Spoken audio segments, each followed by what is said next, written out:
आज बजट के बारे में मैं बात शुरू करना चाहता हूं अपनी एक पर्सनल कहानी से। वो ये कि मैंने कम से कम अब तक 30 बजट कवर किए होंगे, यानी कई वित्त मंत्री आए और चले गए, लेकिन मेरा बजट कवर करना एक तरीके से स्थायी रहा।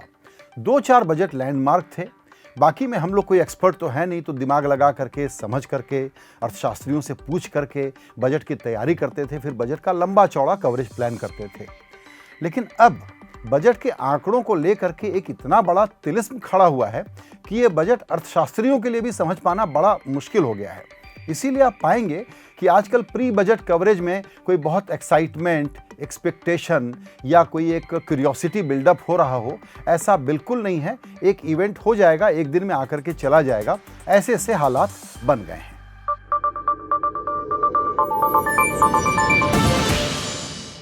अब दूसरी बात, हम इस पर आए कि आपके लिए, आपके सरोकार के हिसाब से इस बजट में क्या क्या आएगा जिससे आपकी जिंदगी पर कोई फर्क पड़ेगा। ये चर्चा भी हम तुरंत करेंगे, लेकिन उसके पहले ये बता देना जरूरी है, क्योंकि ये दरअसल स्पेकुलेशन और अनुमान ही होते हैं। लेकिन मजाक में ये कहा जा सकता है कि मैं गीता की कसम खा करके कहता हूं कि जो भी कहूंगा सच कहूंगा। लेकिन ये गीता गोपीनाथ की बात हो रही है, जिन्होंने आईएमएफ के हवाले से एक आंकड़ा देकर के, आईएमएफ में काम करती हैं वो, उन्होंने ये बताया है कि ग्लोबल फैक्टर से पहले भारत की इकोनॉमी अगर इंपैक्ट होती थी तो ये दिन चले गए। अब भारत इतना पावरफुल हो गया है कि अब ग्लोबल मंदी के अनुमान उसको घटाने पड़ रहे हैं, क्योंकि भारत में मंदी आ गई है। और जो अनुमान घटाया गया है 0.1% का, उसका 80% योगदान भारत की मंदी के कारण है। अब आप अपनी नेगेटिव साइड में पीठ ठोक सकते हैं कि भारत की औकात देखिए कि ग्लोबल मंदी का वो कारण और कारक बन करके सामने आया है। कुछ व्यक्तियों की बातों से इसको और थोड़ा सा समझ लेते हैं। बहुत बड़े स्टैटिशियन हैं प्रणब सेन, जो सरकार में काम कर चुके हैं, और डेटा पर चूंकि फजिंग का बड़ा बड़ा आरोप लग रहा है, तो स्टैटिस्टिक्स को कैसे मैनेज किया जाए उसकी एक कमिटी में उनको रखा गया है। उनका कहना है कि इंडिया की बहुत बड़ी बातें हो रही हैं, लेकिन इस बजट में उनकी नज़र एक बात पर होगी, और वो ये है कि भारत के लिए ये बजट बनता है या इंडिया के लिए बजट बनता है। खुलासा करेंगे इसका। दूसरी अहम बात इंडस्ट्रियलिस्ट आनंद महिंद्रा ने कही है। उनको आशा ये है कि दरअसल ये जो 5-6 साल गए हैं, ये एक प्रकार से डिटॉक्सिफिकेशन के गए हैं, कि जितनी बुराई थी भारतीय अर्थव्यवस्था में, कारोबार में, बैंकिंग में, अब वो दूर हो रही है, और वहां पर हम पहुंच गए हैं जहां से एक साफ स्लेट पर नई शुरुआत हो सकती है। उनके मुंह में घी शक्कर। तीसरी बात हम कहना चाहेंगे पी चिदम्बरम को कोट करके, जिन्होंने कहा है कि अब इकोनॉमी के डेटा की तो बात छोड़ दीजिए, उनको समझता है कि नहीं कि क्या करना है, और उसकी परीक्षा एक ही चीज से होगी कि प्राइवेट इन्वेस्टमेंट और प्राइवेट कंजम्पशन, इकोनॉमी को चलाने के जो 2 सबसे बड़े पहिए हैं, उसके लिए सरकार क्या करने जा रही है। अंततः जब हम कई बार सरकार को कन्फ्रंट करते हैं कि ये बताइए वो बताइए, तो वो कहती है कि बजट से आप सारी उम्मीद क्यों रखते हैं, क्योंकि ये तो एक खर्चे और आमदनी का हिसाब किताब का एक बैलेंस शीट, एक अकाउंटिंग भर है। कोई ज़रूरी नहीं है कि सारी बात हम इसमें बताएं, और ये एक ट्रेंड है भी। आजकल सरकारें, खास करके ये सरकार, बहुत बड़े बड़े आर्थिक फैसले बजट के पहले या बजट के बाद करती है, और इसके लिए हमको तैयार रहना चाहिए कि शायद बजट में उतनी बड़ी बातें ना आए।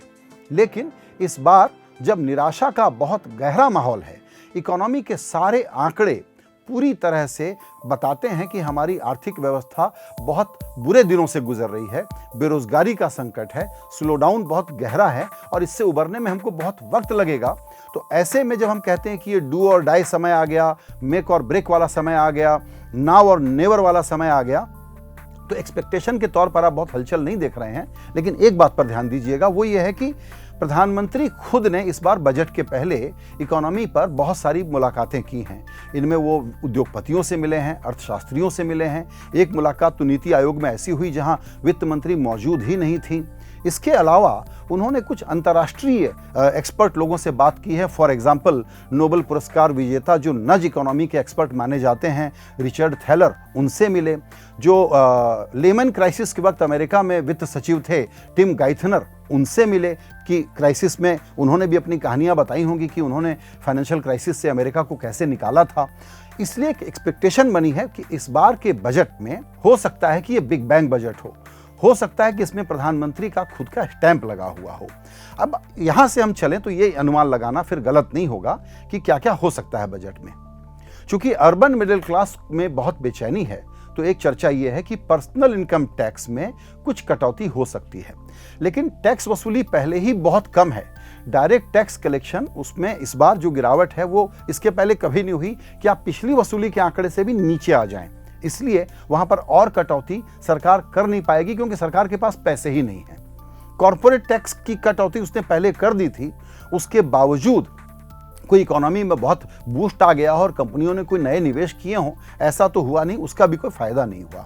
तो पर्सनल इनकम टैक्स में क्या हो सकता है? संभवतः छोटे स्लैब्स में 5, 10, 15 लाख वाली इनकम में कुछ इधर उधर कर सकते हैं टैक्स रेट की दरों में, ताकि थोड़ी राहत मिल जाए। लेकिन अगर ऐसा किया जाएगा तो आप मान करके चलिएगा कि सेस हो या सरचार्ज, जो बहुत अमीर लोग हैं, 5 करोड़ 10 करोड़ की तनख्वाह की कमाई के ऊपर वाले लोग, उन पर कोई नया टैक्स लगा दिया जाए। जबकि बात यह थी कि टैक्स दरें कम करें, लोगों के हाथ में पैसा आएगा, फिर वो कंज्यूम करेंगे, खर्च करेंगे, तो इकोनॉमी चलेगी। लेकिन डायरेक्ट टैक्स में कटौती की गुंजाइश बहुत कम है। इसी में जो एक्सपर्ट कहते हैं कि शेयर बाजार वगैरह के पर्सपेक्टिव से, क्योंकि लॉन्ग टर्म कैपिटल गेन का कोई फायदा तो हुआ नहीं, उसको हटा दिया जाए ताकि लोग थोड़ा सा सेविंग को डाइवर्ट करें और इक्विटी में, बाजार में पैसा लगाना शुरू करें, एक एक्टिविटी चालू हो। इसी प्रकार जहां तक इनडायरेक्ट टैक्स का सवाल है, उसमें दिक्कत यह है कि वो जीएसटी काउंसिल तय करता है। तो बजट में आप अपना इरादा तो बता सकते हैं, लेकिन औपचारिक रूप से आपको जाना पड़ेगा जीएसटी काउंसिल में, वो दरों को ऊपर नीचे करेगी। लेकिन टैक्स कलेक्शन लक्ष्य के बहुत नीचे है, खर्चे बहुत बढ़े हुए हैं। खर्च इस प्रकार से बढ़े हैं कि सरकार ने पहले कहा था कि जो पेंडिंग बिल है, प्राइवेट सेक्टर के जो पैसे हैं चुकाइए, फिर कहा कि मंत्रालय खर्च करना बंद कर दें, अभी खर्च ना करें। तो एक्सपेंडिचर 2013-14 की एक आंकड़े पर नजर डालें और 18-19 का जो पक्का आंकड़ा आ गया है उस पर नजर डालें, तो एक्सपेंडिचर में बुरी तरह से गिरावट है, टैक्स कलेक्शन में बुरी तरह से गिरावट है, डायरेक्ट टैक्स, इनडायरेक्ट टैक्स में। और डायरेक्ट टैक्स का हाल मैंने आपको अभी लेटेस्ट आंकड़े का बता दिया। पिछले 10 साल के बाद पहली बार मुंबई सर्कल का जो कलेक्शन है उसमें 13% की गिरावट आई है, ये ताजा आंकड़े बताते हैं। ऐसे में आप पैसे कहां से लाएंगे, ये सबसे बड़ा सवाल है, क्योंकि आपको खर्च किस पर करना है। आपको इकोनॉमी को तुरंत किक स्टार्ट करने के लिए जो दूसरा एजेंडा नजर रखने वाली बात है, वो है कि रूरल इंडिया के लिए, किसानों के लिए और भूमिहीन खेतीहर मजदूरों के लिए आप क्या करने जा रहे हैं। पीएम किसान योजना भी अंडर फंडेड है, पूरी किस्तें नहीं पहुंची, पूरा खर्च नहीं हो पाया। नरेगा में कम पैसे पड़ गए, वहां पर भी पैसा बढ़ाने की बात हो सकती है। किसानों की आमदनी कैसे बढ़े, इसके लिए इंतजाम करना पड़ेगा। और सिंचाई से चूंकि जल्दी से रोजगार क्रिएट हो सकता है और रूरल इंडिया में कुछ एक्टिविटी शुरू हो सकती है, इसलिए सिंचाई, किसान, छोटी सड़कें, ग्रामीण सड़कें, ये वो इलाके हैं जहां एक्सपर्ट लोग कहते हैं कि आप पहले खर्च करिए। लार्ज स्केल प्रोजेक्ट में जब आप खर्च करते हैं, वो पैसा बैंक में जाके पड़ा रहता है, बाद में कब तक ट्रैवल होता है इसका कोई हिसाब किताब नहीं है, तो एक्टिविटी लैग से डेवलप होती है। इसीलिए हो सकता है कि इस बार के बजट का जो फ्लेवर हो, जो प्रणब सेन कह रहे हैं कि भारत हो, गरीब हो, गांव हो और किसान हो। पिछला जो पीएम किसान जो प्लान बना था, उसमें किसानों को शामिल किया गया था, लैंडलेस किसानों को शामिल नहीं किया गया था। तो हो सकता है इस बार उसका दायरा बढ़ा दिया जाए। तीसरी चीज है कि इंफ्रास्ट्रक्चर पर बहुत खर्च करने की बात हो रही है। एक नया प्लान बना करके दिया गया है 1 लाख करोड़ से ऊपर का, कि इस पर जल्दी से काम होगा, लेकिन उसकी फंडिंग कैसी होगी इसका जवाब नहीं मिला है। तो बजट में उसके जवाब का इंतजार है कि क्या कोई डेवलपमेंट फाइनेंस कॉरपोरेशन बना दें, जिसमें फिस्कल डेफिसिट की चिंता किए बगैर 1 या 2% फिस्कल डेफिसिट अगर बढ़ जाता, आधा % या 1% बढ़ जाता है, तो 1 लाख से 2 लाख करोड़ रुपए की सहूलियत आपको मिल जाती है। और ये पैसे अगर आप डेवलपमेंट फाइनेंस कॉरपोरेशन को दे देते हैं, किसी और काम में खर्च नहीं करते हैं, तो वो उस पर 8-9 गुना लेवरेज करके उतने पैसे विश्व बाजार से उठा सकता है और इंफ्रास्ट्रक्चर की फंडिंग का बड़ा काम शुरू हो सकता है।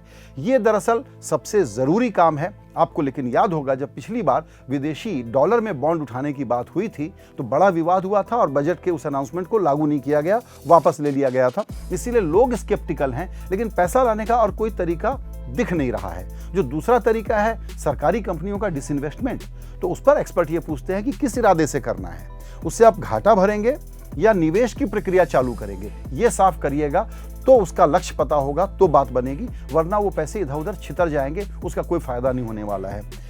जो लक्ष्य था डिसइन्वेस्टमेंट का वो पूरा नहीं हुआ है। हो सकता है कि दूसरा एजेंडा सरकार का हो कि वाकई इस बार सीरियसली बड़े पैमाने पर प्राइवेटाइजेशन, डिसइन्वेस्टमेंट, जो भी लफ्ज़ आप यूज़ करना चाहें, उसकी तरफ बढ़ जाएं। अब आते हैं बेरोजगारी के आंकड़ों पर, क्योंकि ये ताज़ा आंकड़े और सामने आ गए हैं, बड़े डरावने हैं। 7.5%, क्योंकि हम सब लोगों को अभी जब हम सुनते हैं, बात करते हैं, हमारे अगल बगल में अंडर एम्प्लॉयड और अनएम्प्लॉयड लोग ज़रूर नज़र आते होंगे, नौकरी मांगने वाले, नौकरी चाहने वाले, इस तरह के लोग हमसे रोज़ाना मिलते जुलते रहते हैं। बहुत बुरी हालत है। 7.5% हाईएस्ट अनएम्प्लॉयमेंट रेट है। लेकिन और गंभीर डेटा क्या है? 20 साल से 24 साल की उम्र वाले लोगों में 37% बेरोजगारी है, और जो ग्रेजुएट हैं, हाईली एजुकेटेड लोग जो हैं इस देश में, उनमें 60% की अनएम्प्लॉयमेंट रेट है। ये बहुत ही डरावनी तस्वीर है। इसीलिए सरकार के हाथ में यही है, क्योंकि उसके पास पैसा नहीं है। उसकी भी अब पहले था कि पब्लिक एक्सपेंडिचर से विकास कर लेंगे, अब ये नहीं हो पाएगा, प्राइवेट इन्वेस्टमेंट के बिना संभव नहीं है। तो भी आप ये कर सकते हैं कि इंफ्रास्ट्रक्चर पे और रूरल कंजम्पशन पे जोर लगा दें, और वो पैसा जल्दी ट्रांसफर हो जाए, तो शायद कुछ एक्टिविटी चालू हो जाए, कुछ कंस्ट्रक्शन शुरू हो जाए, कुछ सस्ते घर मकान बनने लग जाएं, कुछ सिंचाई की परियोजनाएं बनने लग जाएं, और लोगों को रोजगार मिल जाए। इनफॉर्मल इकोनॉमी पूरी तरह से कोलैप्स्ड है, जो दिल्ली, मुंबई के हमारे एलिटिस्ट शोर शराबे में नजर नहीं आती। दरअसल मैंने बड़े ध्यान से अपनी इस होमवर्क के पहले प्रणब सेन का जो इंटरव्यू सुना, उसमें उन्होंने एक और बड़ी बात कही है। वो ये है कि जीएसटी और डिमोनेटाइजेशन का जो इम्पैक्ट हुआ है, ये मेरे शब्दों में इकोनॉमी के दोनों गालों पर इतना झंझनाटेदार तमाचा था ये, कि उसका असर अभी तक दिख रहा है। दरअसल उन्होंने ये भी बताया है कि डिमॉन का इफेक्ट मेजर करने के लिए अभी एक नई स्टडी हो रही है, जो आने वाले दिनों में पता लगेगा कि उसका क्या हश्र निकला। जीएसटी का मैंने बताया आपको, प्री जीएसटी कलेक्शन से कम कलेक्शन हो गया है। ऐसे में पैसा जुटाना सरकार के लिए सबसे बड़ा चैलेंज है। लेकिन एक और चैलेंज है जो समझना जरूरी है, वो ये है कि हिंदुस्तान की इकोनॉमी सरकार नहीं चलाती है, सरकार का इंटरवेंशन बहुत ज़्यादा है। 90% इकोनॉमी प्राइवेट सेक्टर चलाता है, और इस वक्त 4 लोगों में ट्रस्ट डेफिसिट है। एक है प्राइवेट सेक्टर, दूसरा है छोटी प्राइवेट फर्म्स, एक बड़ी कंपनियां और एक छोटी कंपनियां, दूसरा है इन्वेस्टर, तीसरा है कंज्यूमर, चौथा है हाउस होल्ड वाले जो लोग हैं, जो सेविंग करते हैं, क्योंकि सेविंग की दर भी इस वक्त सबसे नीचे है हिंदुस्तान में। क्रेडिट का हाल आपको बता दें, आरबीआई ने ब्याज दरें कम कर दी, बैंकों के पास अब पैसे भी आ गए, आईबीसी वगैरह के बाद रिकैपिटलाइजेशन भी किया सरकार ने। बावजूद उसके भारत में कोई प्राइवेट सेक्टर प्लेयर के पास कोई कैपेक्स प्लान नहीं है, जिसके लिए कि वो पैसा कर्ज उठाए और कहीं कोई फैक्ट्री कारखाना लगाने को जाए। तो ये जो 4 बड़े स्टेक होल्डर हैं जो हिंदुस्तान की इकोनॉमी को चलाते हैं, इनका विश्वास जब तक नहीं लेंगे, इनको इन्वॉल्व नहीं करेंगे, तब तक इकोनॉमी का चक्र चल नहीं पाएगा। आंकड़े कुछ भी आ सकते हैं, जा सकते हैं, लेकिन भारत के सरकार के खजाने का जो बही खाता लाल किताब में हिसाब किताब जो 1 फरवरी को आपको दिया जाएगा, उसमें अगर ये बड़े प्रॉब्लम को एड्रेस नहीं किया गया, जिसका पहला संबंध है सेंटिमेंट से। इस वक्त कंज्यूमर हो या बिजनेस, सबका सेंटिमेंट बिल्कुल जीरो पर है। पेसिमिज्म ऐसा है कि इस वक्त हम लोग बात करना चाहते हैं, व्यापारियों से इंटरव्यू करना चाहते हैं, बड़े बड़े इंडस्ट्री के जो टाइकून्स हैं, जो स्पोक्स पर्सन हैं, पहले खूब इंटरव्यू देते थे, आजकल उन्होंने इंटरव्यू देना ही बंद कर दिया है, क्योंकि वो क्या कहें, माहौल इस तरह का है कि किसी को कुछ पता तो है नहीं कि क्या होने वाला है, तो आप अनुमान लगाएं और वो गलत निकल जाए। बजट के ठीक पहले चूंकि एक प्रकार की मुश्किल सभी सेक्टर्स में है, और इनकी आदत होती है हिंदुस्तानी बिजनेसमैन की, वो दिल्ली आते हैं और बहुत सारी डिमांड सामने रख देते हैं। भारत की पॉलिटिकल इकोनॉमी की एक और प्रॉब्लम है, और वो ये है कि आप माइक्रो इंटरवेंशन से सोचते हैं कि इकोनॉमी चल जाएगी। तो ऑटो सेक्टर वाला ये मांग रहा है, फर्टिलाइज़र वाला वो मांग रहा है, एफएमसीजी वाला ये मांग रहा है, स्टील को ये दे दो। तो हम इतने ज़्यादा सेक्टर के माइक्रो डिटेलिंग में चले जाते हैं कि वो चीज़ें एक तरह से जा कर के खो जाती हैं, छिज जाती हैं, और ओवरऑल इकोनॉमी को लिफ्ट करने के लिए कोई बहुत ज़्यादा मजबूती से काम कर पाएँ, ऐसा हो नहीं पाता। इसीलिए हमको ये लगता है कि चूंकि हिंदुस्तान की इकोनॉमी जितनी ज़्यादा मंदी में जा सकती थी, वो चली गई है। प्रधानमंत्री ने कहा है, शब्द अच्छा इस्तेमाल किया उन्होंने, कि भारत की इकोनॉमी में बाउंस बैक करने की क्षमता है, बिल्कुल है, लेकिन अब समय नहीं है। अब कोई भी मार्जिन्स पे साइडवेज में टिंकरिंग से काम नहीं चलेगा, ठोस उपाय करने पड़ेंगे। और उपाय में पहली चीज़ है रिसोर्स कहाँ से लाएंगे, टैक्स बर्डन को कैसे कम करेंगे, लोगों के हाथ में पैसा कैसे देंगे, और तब कंजम्पशन क्रिएट होगी तो इन्वेस्टमेंट डिमांड क्रिएट होगी, तो प्राइवेट सेक्टर आकर के पैसे लगाएगा। FDI तो आ नहीं रहा। जो FII आ रहा है वो शेयर बाजार के आंकड़े को उठाता है। शेयर बाजार के आंकड़े की हेडलाइन तो हम रोजाना बना देते हैं क्योंकि रोज बदलाव हमारे लिए खबर होती है, लेकिन आप ये समझ करके चलिए कि निफ्टी के रोजाना हाई बनाने का हिंदुस्तान की रियल इकोनॉमी से कोई ताल्लुक नहीं है, कोई रिश्ता नहीं है। उस पर ताली बजाना बड़ा गलत होगा। नेट हम ये कहना चाहते हैं कि दरअसल हम बहुत अंडरस्टेटेड ढंग से ये बात कह रहे हैं कि जो बिल्कुल ही ट्रैजिक हालात हो सकते हैं हिंदुस्तान की इकोनॉमी के, वो इस वक्त हैं जब हम बहुत तेज़ी से ग्रो करने के लिए तैयार थे। उस बीच में एक बहुत बड़ी चोट हमको लगी है और अब चूंकि ग्लोबल हालात भी बहुत ख़राब हैं तो हमको अपने बूते अगर खड़ा होना है तो उसका इलाज भी अपने यहाँ ही ढूंढना पड़ेगा। एक बात और है जिस पर हम ज़्यादा चर्चा करते नहीं क्योंकि ये सब बातें बार बार कही और सुनी जा चुकी हैं कि लैंड रिफॉर्म, लेबर रिफॉर्म, सरकारी एसेट का मोनेटाइजेशन और बिजनेसेस पर भरोसा करना, टैक्स टेरर को कम करना और देशी कैपिटल हो या विदेशी पूंजी को एक लेवल प्लेइंग फील्ड पर ट्रीट करना। ये नहीं हो सकता कि एक विदेशी कंपनी के साथ एक व्यवहार और एक देशी कंपनी के साथ दूसरा व्यवहार। इस प्रकार से तो हम वैश्विक शक्ति बन नहीं सकते। हाँ, निगेटिव सेंस में वैश्विक शक्ति कैसे बने ये बात हमको IMF के ताज़ा आंकड़े बता रहे हैं। तो वक्त बहुत कम है।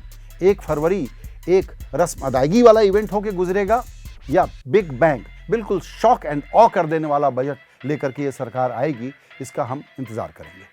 लेकिन जहाँ तक हमारा आपका सवाल है, आप हिंदी क्विंट, इंग्लिश क्विंट पर हमको लगातार देखते और सुनते रहिए क्योंकि बजट के पहले सारी स्पेसिफिक बातें, आपका टैक्स, आपका पर्सनल फाइनेंस, आपका होम लोन, आपकी EMI और पूरी इकोनॉमी और रोज़गार, ये सब समझाने के लिए हम पूरा कवरेज कर रहे हैं। बहुत सारे विशेषज्ञों से विशेष इंटरव्यू लेकर के आ रहे हैं। बजट के दिन भी हम लगातार लाइव कवरेज आपके लिए रियल टाइम करेंगे और उसके बाद उसका एनालिसिस भी लेकर के आएंगे। तो देखते रहिएगा और सुनते रहिएगा और पढ़ते रहिएगा हिंदी क्विंट को डायरेक्ट हमारे वेबसाइट पर या किसी भी प्लेटफॉर्म पर, खास करके YouTube और Facebook पर, जहां आप हमको सब्सक्राइब भी ज़रूर करिए और हमारे कंटेंट को शेयर भी करिए।